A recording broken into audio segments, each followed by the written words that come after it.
Hi friends, welcome to my channel. तो आज हम लोग देखने वाले हैं पुंकेसर के बारे में। हमने पुष्प के बारे में पहले पढ़ चुके हैं, तो वो क्लास आप लोग नहीं देखे हैं तो जरूर देखिएगा। ये सारा आप देख सकते हैं, इसके बारे में हम लोग बहुत अच्छे से समझ चुके हैं कि पुष्प के कौन कौन से भाग होते हैं या क्या क्या कहाँ पे स्थित होता है। अब हम लोग पढ़ेंगे पुष्प का कार्य क्या होता है। तो अब हम लोग पढ़ने वाले हैं पुंकेसर, जो मेल वाला भाग होता है, यानी इसको हम बोलते हैं माइक्रोस्पोरोफिल बोलते हैं। तो इसके बारे में अब हम लोग पढ़ने वाले हैं, तो आप लोग क्लास के लास्ट तक बने रहिएगा। तो देखिए इसकी परिभाषा क्या है, यानी पुंकेसर क्या होता है। तो पुंकेसर फूल का नर प्रजनन अंग है, जिसे हम माइक्रोस्पोरोफिल भी कहते हैं। तो आपसे एक तो पुंकेसर करके पूछ सकता है या माइक्रोस्पोरोफिल करके भी पूछ सकता है। सूक्ष्म बीज पत्र होते हैं। इसकी संरचना आप देख सकते हैं, फिलामेंट डंठल, यानी इसकी संरचना इस तरह से होता है। उसके बाद यहाँ पे इस तरह से लगा होता है। ये आप लोग का पुंकेसर होता है। ये पराग कोश होता है और बीच में इस तरह से होता है, और ये पराग कोश होता है, और पराग कोश में ही पराग कण का निर्माण होता है। तो अब हम लोग देखेंगे कि पराग कण बनते कैसे हैं। तो चलिए, तो फिलामेंट समझ लिया, नहीं डंठल आपने समझ लिया कि पतला डंठल जो पराग कोश एंथर को सहारा देता है। पराग कोश सामान्यतः बाइफ्लूविड, यानी प्रत्येक खंड में सूक्ष्म पराग कोश होते हैं, द्विखंडीय होता है। माइक्रोस्पोरेंजिया होते हैं। यहाँ पे कनेक्टिव क्या है, पराग कोश के दोनों खंडों को जोड़ने वाला उत्तक पाया जाता है। यहाँ पे कार्य देखिए, सूक्ष्म बीजाणु पराग कणों का निर्माण सूक्ष्म बीजाणु जनन द्वारा करता है। आगे देखिए इसमें, यहाँ पे देखिए, यहाँ पे आपके सामने ये फिगर दिख रहा है। तो ये आप लोग का डंठल होता है, ये आप लोग का पराग कोश है, इसको हम तंतु बोलते हैं। फिर यानी यहाँ पे देख सकते हैं, ये बीच में क्या है, यहाँ पे आप देखिए संयोजी ऊतक है, यानी यहाँ पे पराग पालियां दो भागों में बटी हुई हैं। और यहाँ पे अगर हम इसको बीच से कट करते हैं तो ये संयोजी ऊतक है बीच में, और ये पराग कण इसमें क्या होते हैं, भर जाते हैं। तो इसमें कितने कोष्ठ है, 1 2 और 3 4 पराग कोष्ठ पाए जाते हैं। तो ये आप लोग देख सकते हैं। ये आप लोग फिगर को अपने दिमाग में बैठा लीजिए कि अगर आप लोग से पूछ दिया जाए कि माइक्रोस्पोरोफाइल के बारे में लिखिए और इसका सचित्र चित्र के सहायता यानी चित्र भी बनाइए, तो आप ये चित्र आप लोग देख लीजिए। आगे देखिए इसमें, यहाँ पे देखिए जो पराग कोश आपने देखा है उसको हमने कट किया। तो यहाँ पे देखिए जो पराग कोश होता है, इसमें एक बाह्य त्वचा होती है, फिर एक अंतःथिसियम होती है, उसके बाद टेपिटम होता है। तो सबसे पहले इसकी स्थिति भी पूछ लेता है। तो सबसे क्या होगा, बाह्य त्वचा, अंतःथिसियम होगी, फिर मध्य परत होगा, फिर टेपिटम होगा। टेपिटम ही इसको पोषण प्रदान करता है जब परागकण बन रहा होता है।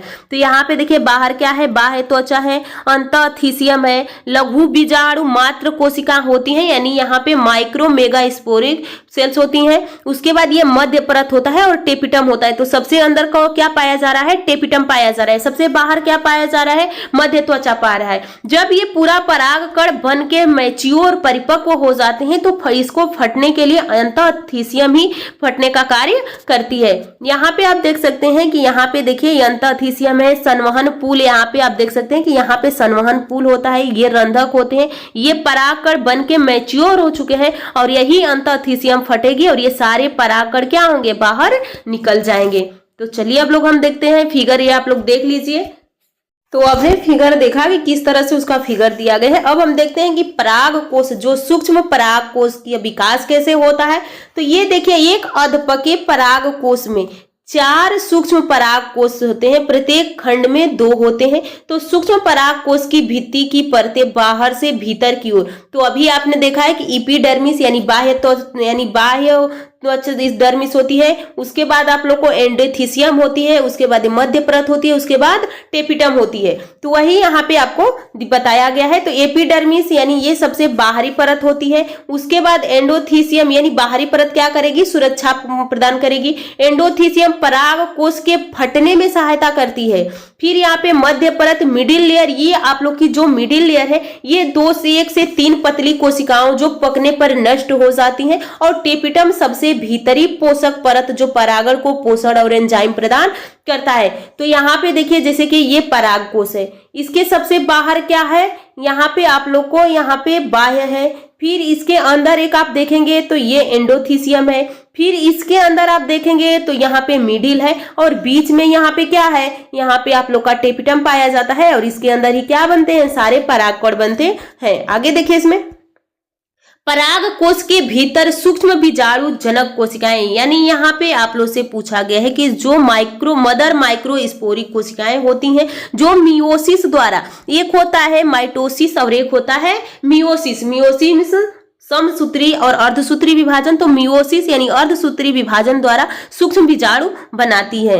यहाँ पे देखिए क्या कहा, यहाँ पे है सूक्ष्म बीजाणु यानी माइक्रोस्पोरेंजेस। यहाँ पे सूक्ष्म बीजाणु जनक कोशिकाएं एमएमसी इसको हम बोलते हैं, तो मियोसिस द्वारा सूक्ष्म बीजाणु का निर्माण करती है। इस प्रक्रिया में मियोसिस के द्वारा 4 हेप्लॉइड मतलब अगुणित विषम बीजाणुओं के एक चतुष्क टेट्राइड बनती है। प्रारंभ में जुड़े रहते हैं, बाद में अलग होकर परागकण में विकसित होते हैं। इसका महत्व क्या है, तो मियोसिस द्वारा आनुवंशिक विविधता उत्पन्न करता है। यहाँ पे देखिए पराग कोश जब बन गया, मैच्योर हो गया, तो अब वो फटेगा और फटने के बाद वो बिखरेगा, तभी तो वो वर्तिकाग्र के पास पहुंच के निषेचन करेगा, जिससे कि फल बनेगा, फिर नए बीजांड बनेंगे। जब ये निषेचन होगा तभी बीजांड भी बनेगा। तो पराग कोश का फटना, परागकण पकने पर पराग कोश सूख जाता है और यहाँ पे एंडोथीसियम की कोशिकाएं सिकुड़ जाती है। इसमें तनाव उत्पन्न होता है और पराग कोश की दीवार में अनुदैर्ध्य दरारें बन जाती हैं और परागकण बाहर निकलकर परागकण के लिए तैयार, यानी परागण के लिए क्या हो जाता है, तैयार हो जाता है। यहाँ पे सूक्ष्म बीजाणु और परागण क्या है, तो यहाँ पे देखिए जो आप लोग का सूक्ष्म बीजाणु मियोसिस के बाद बना नवयुग्मक हेप्लॉइड कोशिकाएं जो परागण में विकसित होती हैं। तो परागण की संरचना कैसी हुई, यहाँ पे आप देख सकते हैं कि ये क्या है, एक परागण है। तो ये बाहर वाला भाग है और एक अंदर वाला भाग है। तो बाहर वाले भाग को एक्जाइन कहते हैं और अंदर वाले भाग को हम इंटाइन कहते हैं। तो ये देखिए बाहरी परत स्पोरोपोलिनिन, यानी इस पे क्या है, स्पोरोपोलिनिन से बनी रासायनिक रूप से अत्यंत अस्थायी होती है और ये स्पोरोपोलिनिन इतनी कठोर होती है कि ये परागकण को कई वर्ष तक,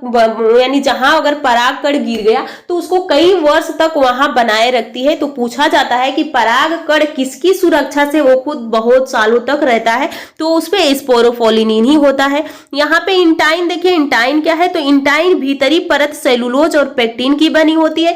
तो यहाँ पे आपसे पूछ लिया जाएगा कि बाह्य परत पे क्या पाया जाता है, भीतरी परत में क्या पाया जाता है। अपरचय यानी जर्मपोर क्या होते हैं, तो एक्जाइन में पतले क्षेत्र जहां से, जैसे कि ये परागकण है, इसका ये 2 परतें, एक तो हो गया एक्जाइन और एक हो गया इंटाइन। तो यही कहा गया जर्मपोर एक्जाइल, यानी एक्जाइन से पतले क्षेत्र जहां से पराग नली पोलन ट्यूब निकलती है। जब आपको पता होगा कि ये आप लोग का क्या होता है, वर्तिकाग्र है, ये स्टील है और ये ओवरी है। तो जब परागकण आके यहाँ पे बैठा है, यहाँ पे परागकण बैठ गया, अब इस परागकण से ही क्या निकलता है, एक पतली सी नली निकलती है और यहाँ पे अंडाणु होता है और ये पतली नली आके इस अंडाणु में प्रवेश कर जाती है, जो कि निषेचन करना होता है। तो वही कहा गया, उसी हम क्या बोलते हैं, पोलन ट्यूब यानी जर्मपोर कहा जाता है। आगे देखिए परागकण के बिखरने के बाद का भविष्य क्या है, तो जीविता की अवधि, परागकण या तो बिखर गया, अब वो कब तक जीवित रह सकता है, कब तक वो, अगर बहुत सारे परागकण निकले लेकिन उस टाइम ना तो कोई कीट बैठा, ना तो उसको कोई माध्यम मिला वर्तिकाग्र तक पहुंचने के लिए। तो यहाँ पे जीविता अवधि क्या है कि प्रजाति के अनुसार, यानी प्रजाति के अनुसार परागकण की सक्रियता कुछ मिनटों से लेकर कई महीनों तक रह सकती है। तो यहाँ पे देखिए जैसे धान गेहूं के लगभग 30 मिनट तक, यानी जब धान गेहूं के जो परागकण होते हैं परिपक्व होके बाहर निकल जाते हैं तो उसको वर्तिकाग्र तक पहुंचने के लिए 30 मिनट के अंदर ही पहुंचना होगा, वरना वो धीरे धीरे क्या हो जाएंगे, समाप्त हो जाएंगे। कुछ दलहनी पौधे जो कई महीने तक हो जाता है। आगे देखिए इसमें प्रभावकारी तापमान, आर्द्रता, भंडारण की स्थिति होती है। आगे देखिए यहाँ पे अनुकूल वंध्याग्र में स्टिग्मा पर पहुंचने पर अंकुरित होता है, अन्यथा नष्ट हो जाता है। आगे देखिए इसमें नर युग्मक धारी का विकास कैसे होगा, तो परागकण का अंकुरण, परागकण अनुकूल वंध्याग्र पर गिरकर पानी अवशोषित करता है और पराग नली अंकुरित होकर वंध्याग्र से अंडाशय की ओर बढ़ती है। जब वर्तिकाग्र पे आ जाता है तो जल को ग्रहण करता है, उसके बाद वो फूल जाता है, उसके बाद वहां से एक पराग नली निकलती है और यहाँ पे जैसे कि ये देखिए यहाँ से है, ये आप लोग का ओवरी हो गया, यहाँ पे आप लोग का वर्तिकाग्र हो गया,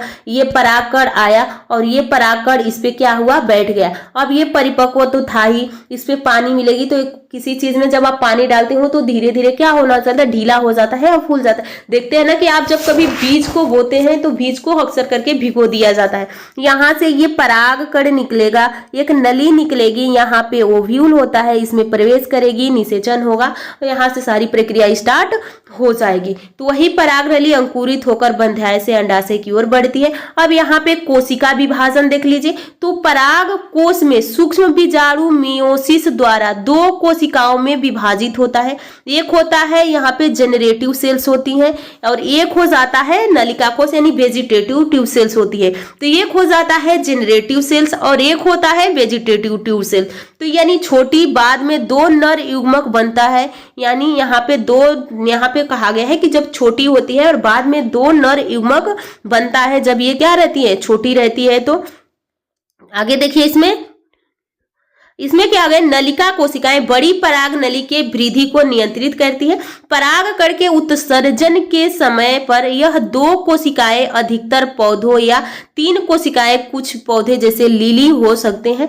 आगे देखिए इसमें अंतिम संरचना नलिका कोशिका प्लस 2 नर युग्मक पराग नली के भीतर पहुंच जाते हैं। आगे देखिए इसमें क्या कहा गया है, यहाँ पे आप लोग को यहाँ पे ये जो आप लोग के पराग कण कैसे बने, कैसे परिपक्व हुए, पराग कोश का कौन कौन सा भाग होता है, पराग कोश के अंदर पराग कण बना तो उसको सुरक्षा कौन दे रहा था, उसको फटने में महत्वपूर्ण भूमिका कौन निभा रहा था, उसको एंजाइम और उसकी रक्षा कौन कर रहा था। तो ये सारे पॉइंट आपको समझ में आ गए होंगे। अब यहाँ से आप लोग का मेगा स्पोरोफिल यानी पराग कण बन चुका है, परागकण हमने बना दिया, यानी परागकण की प्रक्रिया हमने समझ लिया कि परागकण कैसे बना और परागकण बन चुका है, एकदम मैच्योर हो चुका है। अब हम लोग पढ़ लेंगे कि जो फीमेल वाला भाग होता है मेगा स्पोरोफिल, ओवम कैसे यानी अंडाणु कैसे बनेगा, और उसके बाद हम ये दोनों को जब मैच्योर कर लेंगे तो दोनों को निषेचन करा देंगे। निषेचन कराने के बाद जो अंडाशय है फल में बदल जाएगा और जो बीज है बीजांड में बदल जाएगा। तो ये यहाँ से आप लोग की है कि आप लोग का स्त्री केसर के बारे में है, तो इसको हम लोग नेक्स्ट क्लास में